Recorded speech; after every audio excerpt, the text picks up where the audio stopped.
The most recent episode had me totally shocked. Cody's actions were something else. At one point, he was saying things that had me sit back and ask myself, is he actually that far out of touch with reality? Even after Janelle made it absolutely clear that she was finished with him, he's still out here playing like reconciliation is in the cards. It's honestly difficult to watch. He spends so much time talking negatively about her, yet somehow believes there's still a future for them. The contradiction is almost painful, but hold on, it gets more shocking. He freely admitted on tape that he had thought about financially cheating on Janelle. Let that sink in. If he actually wanted to repair anything, why would he verbalize that? The time when Janelle actually laughed at the idea of rekindling an intimate relationship. That was harsh. You could feel the burn, and yet Cody appeared entirely clueless. It's like watching someone attempting to win someone back while also setting every bridge on fire. And then Robyn. Oh, Robyn. She's this meek bystander, denying she paid attention to who Cody spent his time with or where he slept. But her veiled barbs reveal otherwise.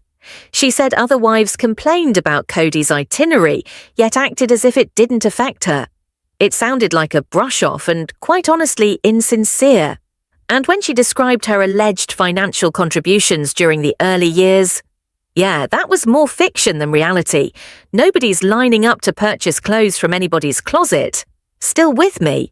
Because Janelle's makeover is where the real inspiring happens. She appears truly happy living her life on her own terms.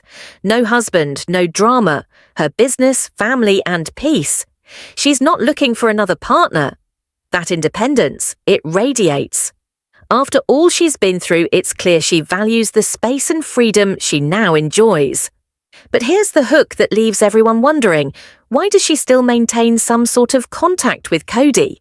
Despite all the blowouts and breakups, she'll occasionally call him honey, and they've been seen together after fights. It's like there's still some threads of history or habit that connect them. But don't get it twisted, she's mentally checked out. Cody may be holding on to old delusions, but Janelle, she's obviously moved on. Now, let's discuss Cody's part in all this, because there's a trend, and it's loud. He acts like an actor, nearly like he needs the drama. His manipulative remarks, his dramatic flair, it's so theatrical. And even with all the destruction, he still appears to think he's this drawn-in, unbeatable force. Some even say he never really loved the original wives. It was always Robyn. The others? Conditional love at best. Janelle might have perceived him as a good dad once, but the majority of the actual parenting left to the moms. Evidence? Just observe how he acts weird, telling off-color jokes, strange remarks about his looks. It's like he exists in his own fantasy reality. But Janelle, she's in a completely different space. She's not interested in a second marriage. At best, she might consider having a companion, someone who knows how to respect her boundaries, someone to spend a pleasant evening with. But nothing more. She's content being a grandmother, managing her flower farm, and existing in harmony. It's the lovely antithesis to the turmoil Cody still flounders about in. And the kicker is this. A lot of the ongoing drama in the family isn't because of external factors, it's because of Cody's inability to take responsibility. He just keeps blaming, for the most part, Robyn, as if she's the cause of the breakup. But come on, most fans consider the real perpetrator of the breakup his own actions. His words, his actions, his decisions. That's what broke up the family. So what do you guys think? Is Cody really out of touch, or is all of this an act? Let's get into everything and break it all down. Hang in there, because this is where things get very real.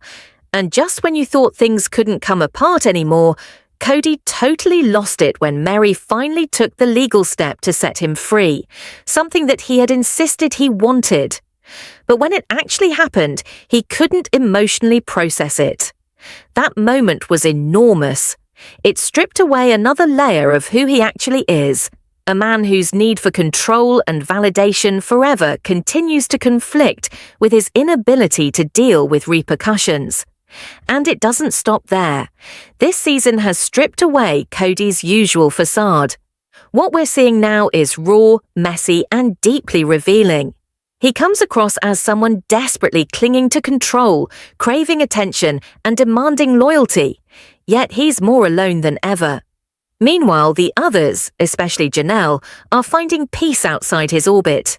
They're choosing solitude and self-worth over the chaos that used to define their lives. But here's the question that hangs over every episode.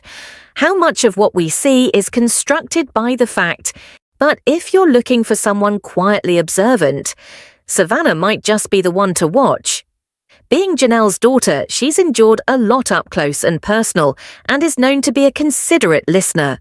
She gets along relatively well with everyone in the family, which would make her an objective but intelligent narrator. And although she's remained largely quiet up until now, it's obvious that she's heard more than she's letting on. If Savannah were ever to tell her tale, it might be a heavy one. And then, of course, there's the wild card, Ariella, Robyn's youngest child. She's usually characterized as having zero filter, and fans think she's seen a lot just by being present with the grown-ups during stressful situations. The actual question is if she'd ever be able to talk freely, independent of the heavy hand of her parents. It's not likely anytime soon, but the potential is certainly there. Now, let's switch gears to something a little more strange. There's been increasing buzz online about one of Robyn's more unusual hobbies, her fixation on collecting and dressing up dolls. She's reportedly spent thousands of dollars on doll attire and spends time with them regularly online, according to some reports. To many, it's disturbing. Some even see it as symbolic, that Robyn wants her home, her children in particular, to be like dolls, regulated, silent, always playing a role. And though that sounds dire, it's contributing to the increasing unease on the part of the audience. It creates an image not only of a woman struggling to keep things in line, but one possibly unhinged by a desire for control to the extent of the surreal. But here's the larger picture. Despite all these strands, potential holders of secrets, strange rituals, and complex allegiances, there's an overwhelming feeling that most of the children will never come completely forward. Whether it's out of respect, fear of repercussions, or just the desire to leave things in the past, they're not going to share every last detail with the world. Logan, again, is the kind of person who likely knows everything, but whose discretion is absolute. If he ever did reveal anything, it would not be for shock value, it would be with deliberation and thought. And that's what makes the whole thing so infuriating and so compelling. Each kid's tale is informed by his or her own point of view. With several moms, families, and changing allegiances, no one knows the entire story. Yet, collectively, their lived realities create an intricate, knotty web of truths, half-truths, and lies. And even if they remain silent, their silence speaks volumes. And just when you believe we've seen the last plot twist, along comes the rumour of a new spin-off series. Indeed, you heard that correctly. Rumour has it there's a potential show dedicated entirely to Cody and Robyn. The notion is fueled by Robyn's constant push this season for Cody to go back on polygamy. Despite him straight out saying he's done with that part of his life. The drama between her wanting to revisit the past and his wanting to leave it in the past. It could be the drama highlight for whatever is next. If his sons had been present, grief could have finally become the main attraction. It could have been genuine, unfiltered. Too unfiltered, maybe, for someone who can't tolerate responsibility. Because at that moment, their connection to Garrison would have overshadowed his, and everybody would have noticed. But instead of allowing it to occur, Cody sat in lawn chairs to see the sunset, surrounded not by his sons, but by two onlookers specially selected to watch the show. Not mourn with him, just observe him. His actions spoke loudly. He did not see his sons as deserving of being included in that moment of closure. He required that limelight, no matter the cost. What should have been holy was staged. What should have been healing was another ego monument. This was not about grieving for Garrison. It was about grieving for the image Cody had lost, the ability to define how he was seen. Each choice was intentional. The newly tilled grave, the shiny shovel, the button-down shirt pulled taut over puffed-up posturing. He turned down authentic offers of assistance only to subsequently label himself a lone wolf who carried the emotional burden. He struck poses. He showed off his muscles. He made loss his platform and positioned himself as the tragic protagonist. And the son who learned of Garrison, the one who now carries the emotional blemish of it, was relegated to the sidelines, by himself, unseen, ungrieved by the man who should have been the first to run to his side. In its place, Cody remained where it was safe, with the ones who reinforced his delusions, not the ones who could call him to order. Even at the memorial, where every sentence should have been one of collective loss, Cody hijacked the moment. He stood at the front, inserted himself above everyone else, and began a dreamlike monologue of dreams. With time, it's become evident that Cody's faith in polygamy could have been ego-driven when he was younger rather than actual faith. Today, he appears drained, disappointed, or simply finished. Robyn, however, still quotes the religious ideals, but whether she believes them or simply employs them to continue to keep the show on the air remains to be seen. There are a few who believe it's more about financial stability rather than spiritual devotion. There's weariness among the audience about where the show is going. Many feel the drama has gotten old, and the main stories have played themselves out. There's hope, however, a hope that the story could pivot to emphasize more of Christine, Janelle and Mary, and their lives beyond Cody and Robyn's sphere. A spin-off that would celebrate their independence, companies, and maybe even new relationships would be nice respite from seeing Cody and Robyn's dynamic unfold repeatedly. And as for the concept of a Cody and Robyn spin-off, opinions are divided, though generally skeptical. Most suggest it would fail, cancelled after one season for lack of content or audience interest. Others think that if it were to occur, it would be heavy on contrived drama, made-up plots concerning seeking out new brides, or observing Robyn silently manipulating everything from behind the scenes. But one plot that has most resonated with viewers is Robyn's management of cash and food in the household, and how it created tension between the children. Right from the start, Robyn was strict, controlling, some claim, about groceries. She'd supposedly stash snacks and impose strict regimes on what the older children could consume, with her own kids getting very different treatment. One vivid anecdote was about a family dinner at their Wyoming ranch. Conventionally, ranch hands, usually the older children, were to be fed first after a long day of work. But Robyn jumped her own children in line. One of the original wives intervened and kindly corrected her, but the damage was done. The favoritism was obvious, and it wasn't a one-time occurrence. In large families, it's commonplace to save food for school lunch or treats. But Robyn made this an art form. Her snacks were forbidden, her rules strict, and her kid consistently wore a sandwich and chips while the others made do with plain cereal and meagre helpings. The disparity was impossible to ignore, and hurtful to kids who weren't being treated equally. Witnesses reported that even though Robyn's kids had a full pantry and fridge, the kids always ate first, and best.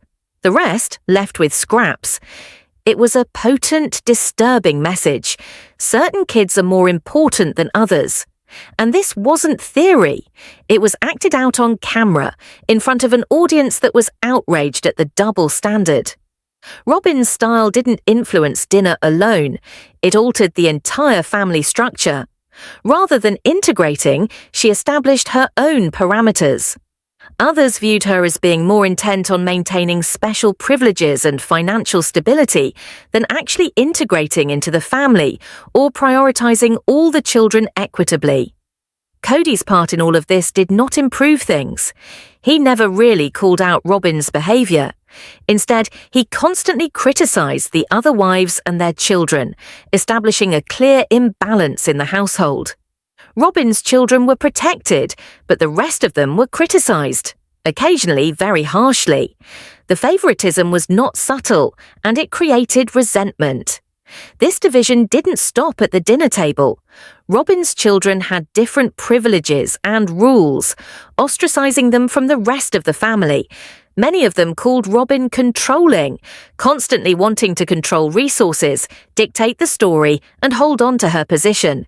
And due to the complicated family structure, the other wives usually accepted it, even if it pained them. What's most disconcerting is that it was all taped. Robyn's conduct wasn't concealed. It was out there, unvarnished and intentional. This wasn't a miscommunication behind closed doors. It was the truth of a dysfunctional family dynamic played out on primetime television. At the center of it all is a simple truth. In any family, particularly a blended one, equality, fairness and trust matter. When one individual hoards resources, plays favourites, or establishes division, it doesn't simply break harmony, it hurts people, particularly children. This tale reminds us just how deep those wounds can run. It's not simply a matter of snacks or dinner, it's what those little moments reveal about love, care, and belonging. Ultimately, spectators are left asking just how much damage has been inflicted, and can it ever be reversed? Let me know down in the comments. Was this simply bad judgment or something more? Don't forget to like, subscribe for more, and share if you enjoyed this story as much as